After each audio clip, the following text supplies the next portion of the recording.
TTADC development fund দেওয়া হচ্ছে না, টিটিএডিসিও ফান্ড রিজার্ভ। আমরা তো চিৎকার করছি, অনেকে বলে আপনারা আন্দোলন করছেন না কেন? আমরা আন্দোলন করব। আমরা একদিনের স্ট্রাইক করেছি, আপনারা দেখেছেন। আমরা যখন 7 দিনের লাগাতার স্ট্রাইক করব, আগরতলা শহরে পেঁয়াজের দাম আপনারা দেখবেন। কারণ তেল, গ্যাস, এই সমস্ত যে জিনিসগুলো আসছে, এগুলো আকাশ দিয়ে উড়ে আসবে না। I am telling you. যারা আমাদেরকে উস্কানি দিয়ে বলছে আন্দোলন করুন আন্দোলন করুন, তীব্রামত আজকেও আন্দোলন করতে পারে। গণতান্ত্রিক ভাবে প্রেস মিট করে যা বলছি এটাও আন্দোলন। This is also one kind of protest. এই কথাকে যদি তারা সম্মান না দেয়, তার চরম পরিণতি দেখবেন। লাগাতার স্ট্রাইক হবে, অনলি ওয়ান ডে ভিডি, একদিন, কোনো পাখির আওয়াজ নেই। আমরা যদি 15 দিন করি, তখন কিন্তু আগরতলা শহর থেকে অনেকে আমাদের ফোন করে, অনিমেষ দা অনেক হয়ে গেছে দাদা, এই আন্দোলনটা আপনারা তুলেন, ডোন্ট ব্লেম আস। এবং তার জন্য এই সরকার দায়ী থাকবে। এডিসি কে টাকা দিচ্ছে, এডিসি তারা মনে করে কেন দেব?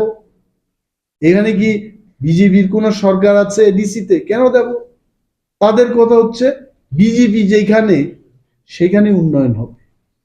তাহলে আমার প্রশ্ন হচ্ছে, যদি এইটাই সত্য হয়, ত্রিপুরাতে কেন ডেভেলপমেন্ট হচ্ছে না? Where is your development? রাস্তাঘাটের কথা তদন্ত হোক, অডিট হোক ত্রিপুরায়। I am inviting